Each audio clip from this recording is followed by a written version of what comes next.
सर्वप्रथम गुरुदेव के श्री चरणों में शत नमन। लाखों करोड़ों बच्चों के मन में जो प्रश्न हैं, उनके अभिभावकों के मन में जो प्रश्न हैं, और हम जैसे शिक्षाविदों के मन में जो प्रश्न हैं, वो मैं आपसे व्यक्तिगत रूप से पूछ पा रहा हूँ। इसके लिए पूरे मोशन परिवार की तरफ से मैं नतमस्तक होकर आपको प्रणाम करता हूँ और गुरुदेव बच्चों के प्रश्नों से शुरुआत करता हूँ। गुरुदेव, बच्चे पूछते हैं कि कभी कभी लगता है कि अगर सफल नहीं हुए तो मम्मी पापा को और दुनिया को क्या कहेंगे।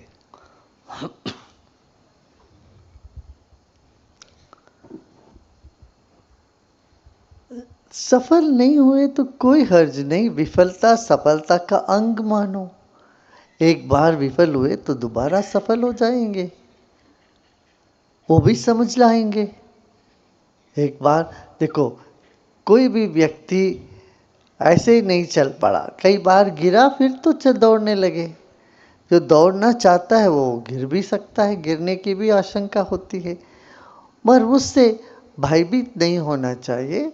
वो समझ जाएंगे, इतना ही भाव रखो। तुमने अपना 100% लगाया, फिर भी सफलता नहीं मिली, कोई बात नहीं, थोड़ी देर बाद मिल जाएगी। ऐसे हिम्मत जुटाना चाहिए और वो तुमको अच्छे से समझ जाएंगे। तुम इसको लेके मन में परेशान नहीं होना। और कई बच्चे अपना जीवन को ही ख़त्म कर देते हैं, दूसरों का चेहरा कैसे दिखाएं, ऐसा सोच के। इससे ज़्यादा दुख लोगों को पहुंचाया ये सही नहीं है ना। गुरुदेव, बच्चे पूछते हैं कि पढ़ना तो बहुत चाहते हैं पर जीवन में बहुत सारे डिस्ट्रैक्शन हैं, मोबाइल फ़ोन, अपोजिट जेंडर से अट्रैक्शन, और भी बहुत कुछ है जीवन में। तो मन हमेशा रहता है कि पढ़ते रहें, पर ऐसा कर नहीं पाते हैं डिस्ट्रैक्शन की वजह से। तो उसको कैसे संभालें। हाँ, देखिए, जितना आप व्यस्त रहोगे ना खेल कूद में, अपना कुशलता हासिल करने में, कुशलता प्राप्त करने में आप जितना व्यस्त रहोगे, उतना आपको ये सब कम सताएगा। इसलिए मैं कहूँगा कि ये जो पढ़ाई का जो समय है, इस वक्त आप आपको इतना मजबूत बनाओ ताकि आप इतने आकर्षक बन सकोगे। दूसरे आकर्षक होते हैं, मगर आपको भी आकर्षक होना चाहिए कि नहीं। आप आकर्षक ना हो तो दूसरे भी तुमको रिजेक्ट कर देंगे, वो तो तुमको पसंद ही नहीं होगा फिर। तो अभी ये समझो, कहीं भी दूल्हा जाने से पहले सज धज के जाता है ना। दुल्हन वरमाला लेके खड़े होने से पहले सज धज के जाती है, वैसे नहीं पहुंच जाती है बिस्तर में उठ के सीधा पहुंच जाती है क्या कोई दुल्हन? नहीं, ये ऐसा समझो अभी तुम सज रहे हो, पढ़ाई के वक्त तुम सज रहे हो, फिर तो वरमाला तुम्हारे गले में लग जाएगी। या तुम्हारा वरमाला लेने के लिए कोई आ ही जाएगा पगड़ी बांध के, घोड़े पे सवार होकर के। तो उनको आने दो, तब तक तुम भी सजो। ये समझना, भाई विद्यार्थी का जीवन जो है ये सजने का समय है। विद्या ही शोभा है तुझमें। जितना तुम स्किलफुल होगे, जितना तुम अपने में कुशलता को हासिल करोगे, प्राप्त करोगे, उतना ही तुम निखर जाओगे, उतना ही तुम आकर्षक बनोगे। ये बहुत आवश्यक है, ये एक बात है। दूसरी बात है, देखो छुट्टियों के दिन में ठीक है, मगर जैसे पढ़ाई शुरू हो जाती है, हाफ ईयर में तुम शुरू कर देते हो, एग्ज़ाम अभी पास आने लगता, एग्ज़ाम आने से 3-4 महीने पहले से ही तुम्हें उसकी गर्मी लगनी चाहिए। तब से तुम इन सब से थोड़ा सा दूरी शुरू कर देना चाहिए, ठीक है। और पोस्टपोन कर दो थोड़ी समय के लिए, चलो एग्ज़ाम के बाद जो है अपना उसका देख लेते हैं, ऐसा करके। गुरुदेव, अगला प्रश्न बच्चे पूछ रहे हैं कि तैयारी बहुत बढ़िया चलती है, पर जिस दिन असलियत में एग्ज़ाम होता है उससे पहले और एग्ज़ाम के दौरान बहुत डर लगता है, इस वजह से परफॉर्मेंस बहुत खराब हो जाती है। ना ना, उस वक्त तो तुम्हें जय गुरुदेव बोलना चाहिए, थोड़ा सा ध्यान करना चाहिए, मेडिटेशन करना चाहिए, कोई मंत्र सुनना चाहिए, हाँ।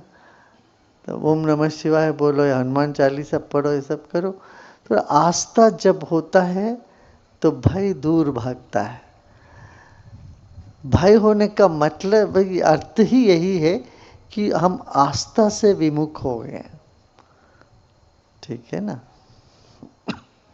एक बहुत सुंदर प्रश्न एक बच्चे ने पूछा गुरुजी कि अध्यात्म और अध्ययन में कैसे सही समावेश करें, क्योंकि हमारा मैक्सिमम टाइम अभी अध्ययन में ही चला जाता है। देखो, अध्ययन करें, बीच बीच में थोड़ा विश्राम करें, प्राणायाम करें, थोड़ा बहुत आसन करें, यही हो गया अध्यात्म। जीवन को विशाल दृष्टिकोण से देखा तो अध्यात्म हो गया। ये समझ गए अभी देखो, यही अंत नहीं है, यही सब कुछ नहीं है, जीवन में बहुत कुछ है। इतना समझने पर भी एक अंदरूनी शक्ति, बल मिल जाता है, फिर उसमें धैर्य आ जाता है। ठीक है ना, वो बहुत आवश्यक है।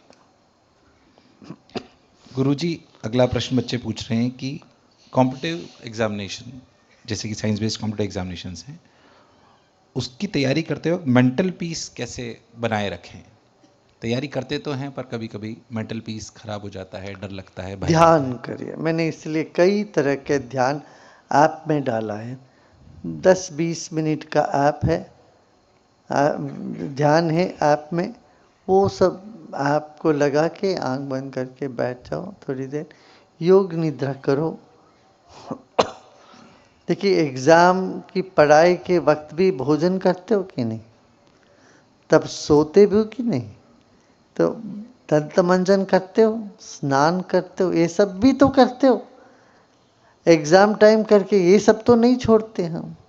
ऐसे ही इसी के साथ एक छोटा सा 10 मिनट 15 मिनट का प्राणायाम और ध्यान भी जोड़ दोगे तो खूब ऊर्जा अपने भीतर जागने लगेगी। जब इतना ऊर्जावान तुम हो जाओगे तो तुम थकान कम होएगी फिर।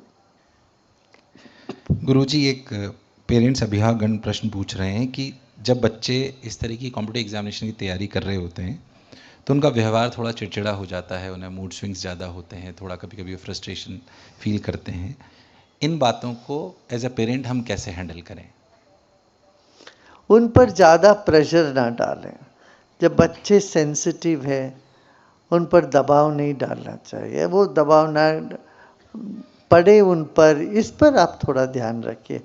फिर उनका भोजन पर आप ध्यान रखिए, ताज़ा फल और शाक वगैरह दीजिए,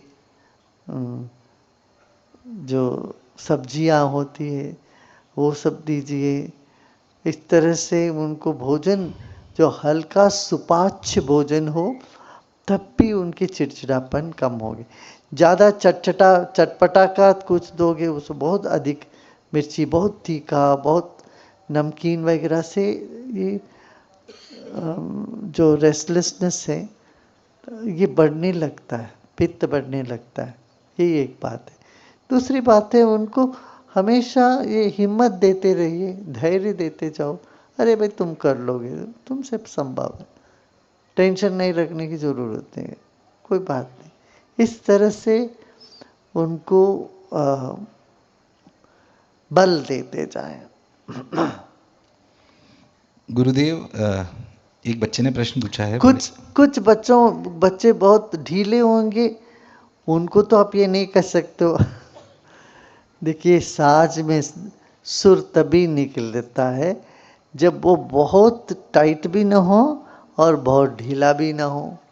बहुत तना रहे तो भी निकलेगा नहीं, बहुत ढीला तभी नहीं निकले।